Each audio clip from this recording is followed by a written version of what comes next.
ओम नमः शिवाय। ओम नमः शिवाय। ओम नमः शिवाय। रावण के इस कठोर तप से भी जब भोलेनाथ उसके समक्ष प्रकट नहीं हुए तो वह एक एक कर अपने सिर धड़ से अलग कर शिवलिंग पर चढ़ाने लगा। 9वां सिर चढ़ाने के बाद जब वह अपना अंतिम सिर चढ़ाने वाला था,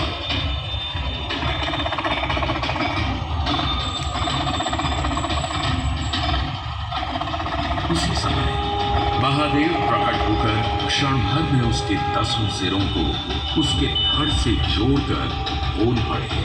हे लंकापति, तुम्हारे इस कठोर तप से मैं प्रसन्न हुआ। बोलो, क्या चाहिए तुम्हें?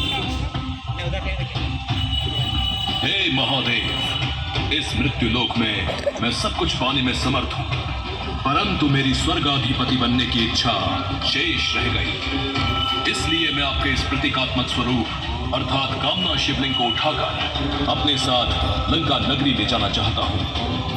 लंका में रहकर आप मेरी अनंत कामनाओं को पूर्ण करते रहना।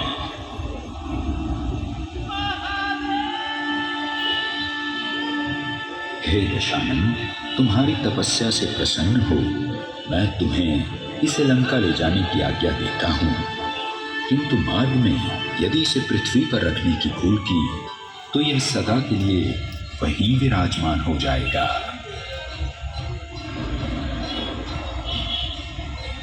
प्रभु, लंका पहुंचने से पहले मैं इसे तनिक भी पृथ्वी से स्पर्श नहीं होने दूंगा।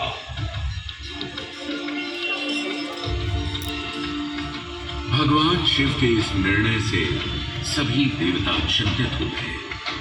देवताओं ने भगवान विष्णु के संग रावण को अपने साथ शिव स्वरूप को लंका ले जाने से रोकने की योजना बनाई। योजना अनुसार मां गंगा ने देवताओं की मदद के लिए रावण की प्यास घंटों तक बुझने ना दी। रावण अपनी प्यास बुझाने की कोशिश करता रहा। अंत में वह शिवलिंग को लेकर चल पड़ा, किंतु अत्यधिक जल पीने के कारण मार्ग में वह लघु शंका के वेग को सहन नहीं कर पाया।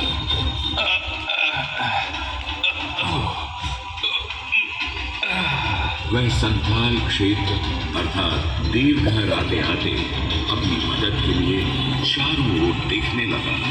योजना अनुसार उसी समय वहां भगवान विष्णु चरवाहे के भेष में रावण को मिले। रावण ने चरवाहे को तब तक शिवलिंग को उठाए रखने को कहा जब तक वह लघु शंका से निवृत्त नहीं हो जाता, परंतु जब तक वो लघु शंका से निवृत्त होकर लौटा उतने में चरवाहा उस शिवलिंग को पृथ्वी पर रखकर जा चुका होता है। रावण अपनी पूरी ताकत के साथ शिवलिंग को धरती से उखाड़ने की कोशिश करता है।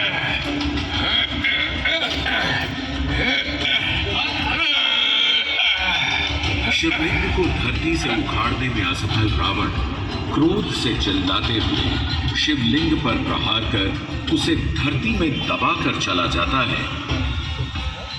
रावण का क्रोध देख पृथ्वी डोल पड़ती है, मेघ गरज पड़ता है, आकाश में बिजली कड़कने लगती है, जगह जगह वज्रपात होने लगता है।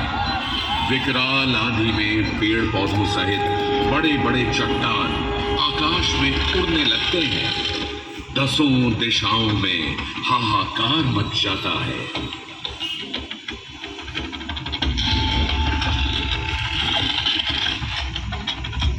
रावण के क्रोध से भयभीत मृत्युलोक को शांत करने के लिए ऋषि मुनि शिवलिंग का पूजन करते हैं। महादेव प्रकट होते ही डमरू बजाकर संपूर्ण भूमंडल में रावण के क्रोध से उत्पन्न भय का नाश कर देते हैं।